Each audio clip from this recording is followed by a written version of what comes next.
Thank you so much for joining us tonight. We begin in the nation's capital, where the presidential candidate of the new Nigeria People's Party, Rabiu Musa Kwankwaso, says he will tackle insecurity by recruiting 1.5 million persons into the security forces if elected in next year's election. Kwankwaso, who is also a former Minister of Defense, is accusing past administrations of the People's Democratic Party and the current leadership of the All Progressives Congress of failing to tackle insecurity across the country. Well, he said this during the unveiling of his 25-chapter manifesto for the development of Nigeria.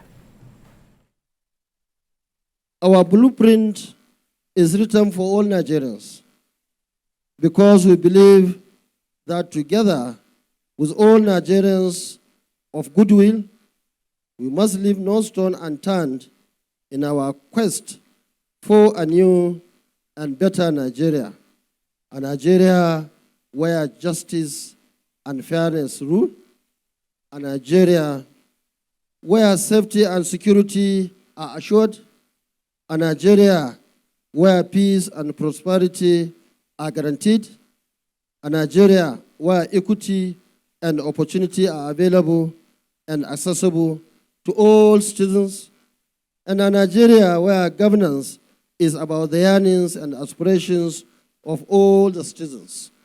There's no document in this country today that has presented a clear understanding of the security challenges facing our country. In addressing this, the first program emphasizes that the number of police officers in Nigeria is going to be beefed up from a little over 230,000 to 1 million men and women.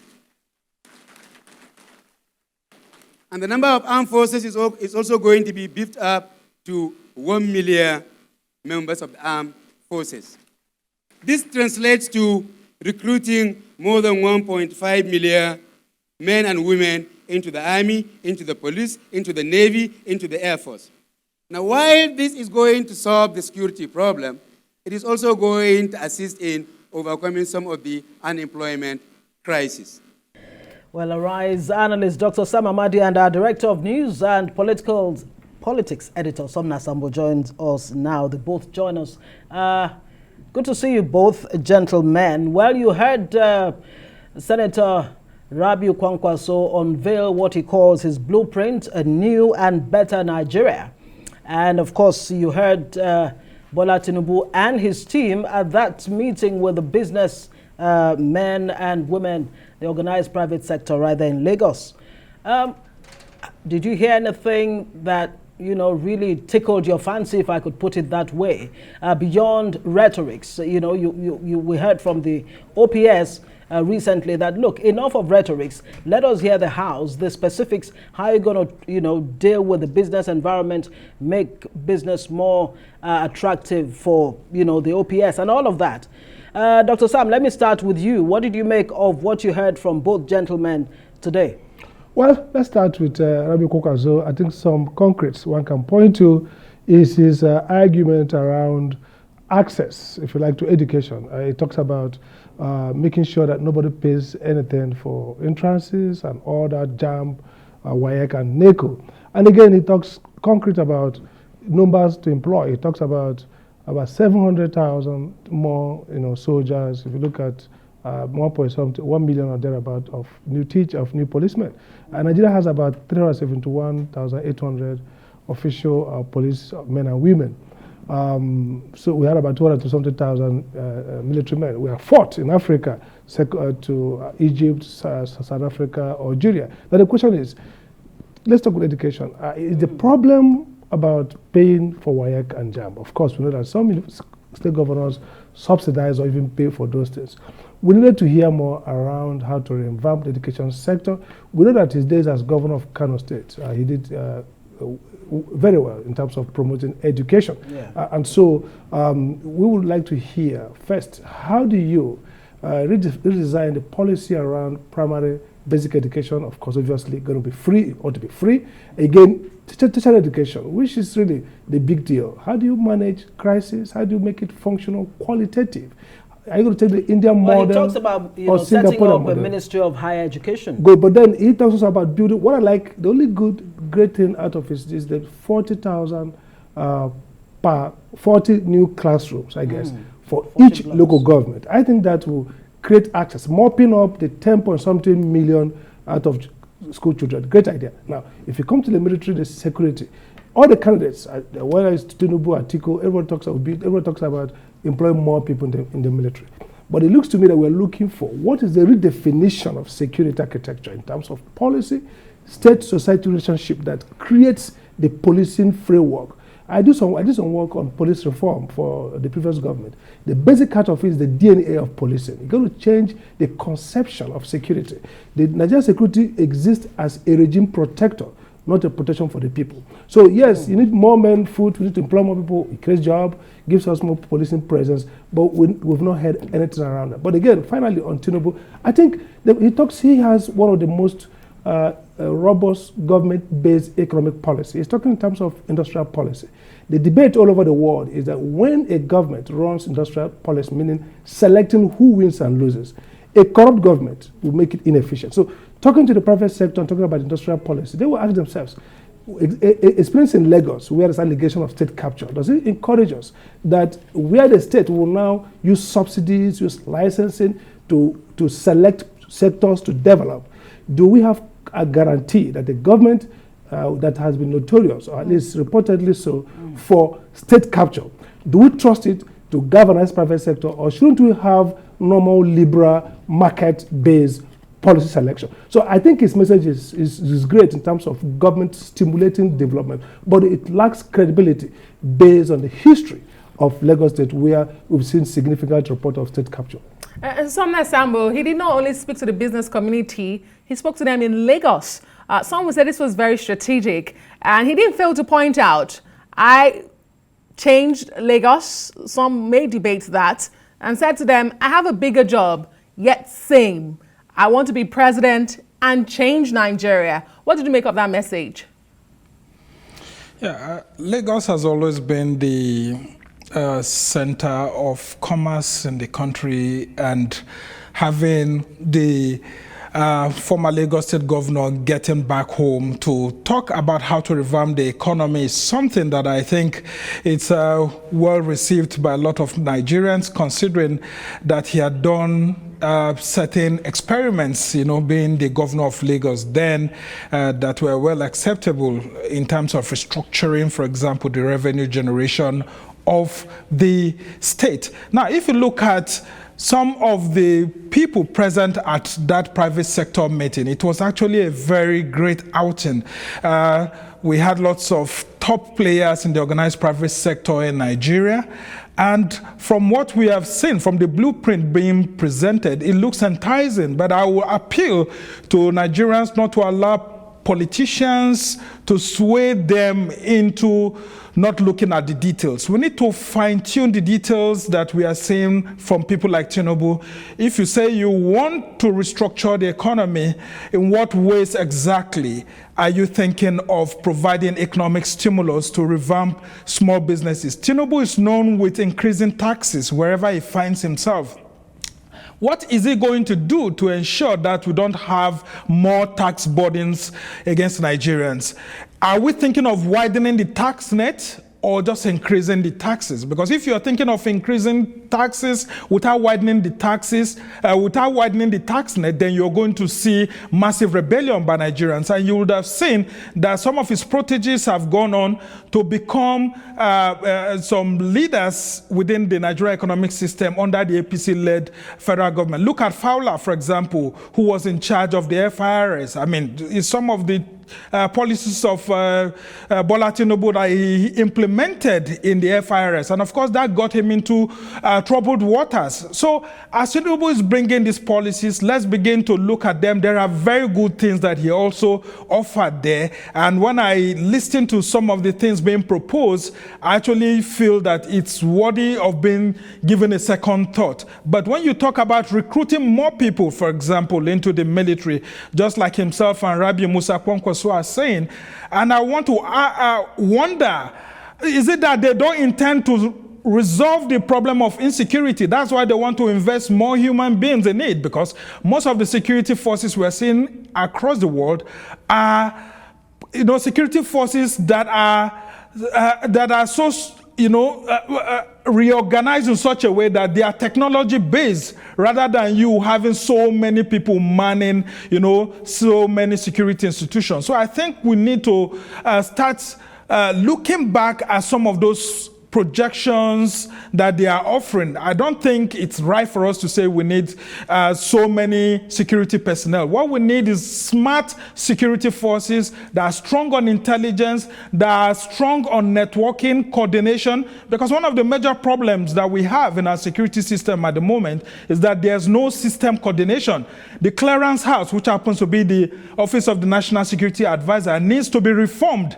So if they are not giving us solutions in terms of reforming and coordinating them, then there's a problem. But in terms of reforming the Nigeria Security and Civil Defense Corps, like the Bola Tinubu manifesto is saying, I think it's something that's very good.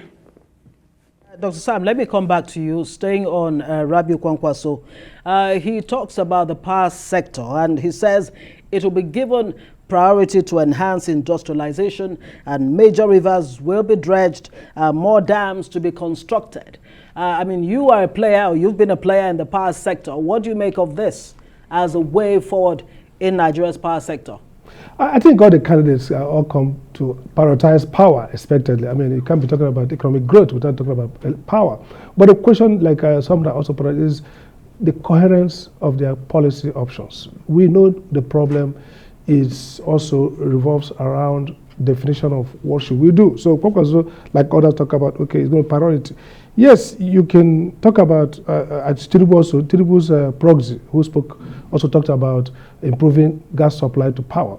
All these guys say the right, but I've not seen a clear diagnosis of the problem. You see, you don't solve a problem that's adaptive like power without first understanding the diagnosis. So if you look at the documents, they don't start with a good diagnosis.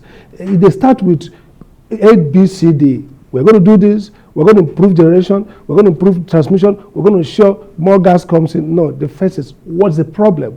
This is since 2000, the reform started. Why have we not made progress? So if you don't have a good diagnosis, you're not going to have a good solution. So yes, we can talk, it's common sense that you need to improve. If you get more dam, renewable energy, somebody asks about clean energy during the triple issue. Mm-hmm. So the notion of creating more dams, improving generation, getting more gas to power, pricing electricity right, these are all the sound bites we hear.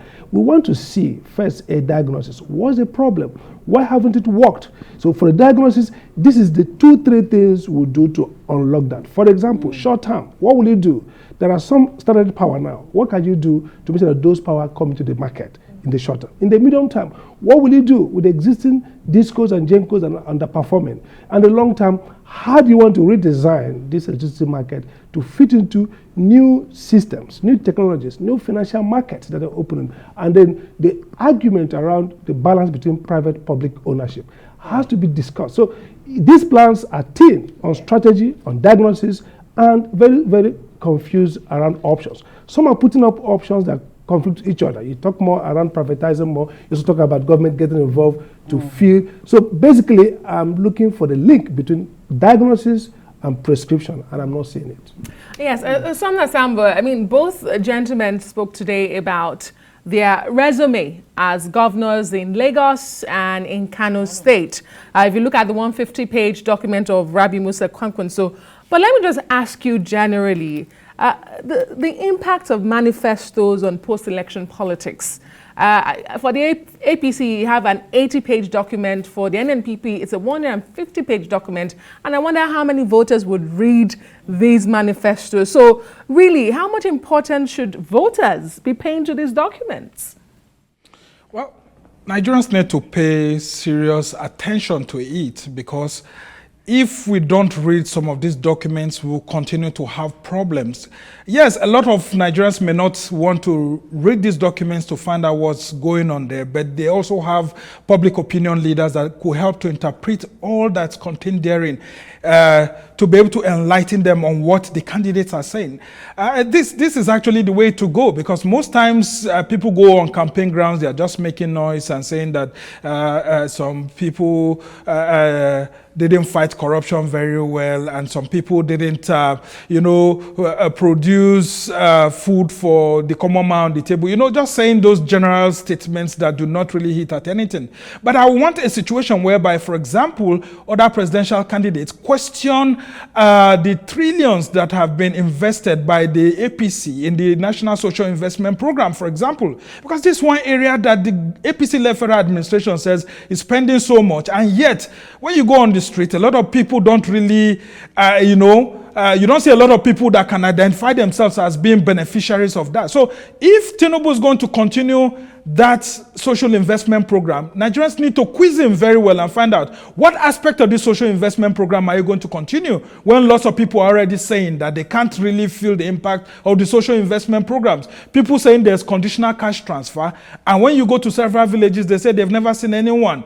And of course, it's only close to the election period that you have the trader money and all the jeeps and all of that. So yeah, it's good for us to be able to have this codified document, because we can use it to hold them responsible if they do not implement some of these things when they get into power. Like, for example, the NMPP, you can see that he's trying to, be strong on education policies. And of course, Kwankwaso has been known to play very big in the educational sector, like he did in Kano, sponsoring people to abroad.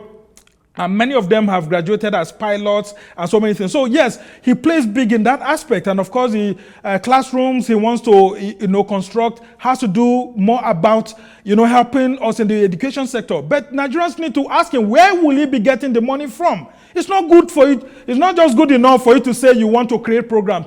Nigeria is broke at the moment. Where will you get the money from? And how will you curb corruption so that you don't keep budgeting and then releasing some of these funds, and then the funds ending up in the hands of politicians who don't implement them? Very quickly, Dr. Sam, what difference do these manifestos make in large volumes, Kwankwaso 25 chapters? Do Nigerians have the capacity to actually look into the books in 30 seconds? Little impact. The cynical view of politics that, look, first, these guys don't even believe what they write about. I mean, Stefan Dekon, the Oxford economists, have argued. If you look at Ethiopia, great poor document, they did well. Look at DRC, great document, they did badly. But the key point here is voters should be thinking around, who can we trust? That's about politics. Who has done it before?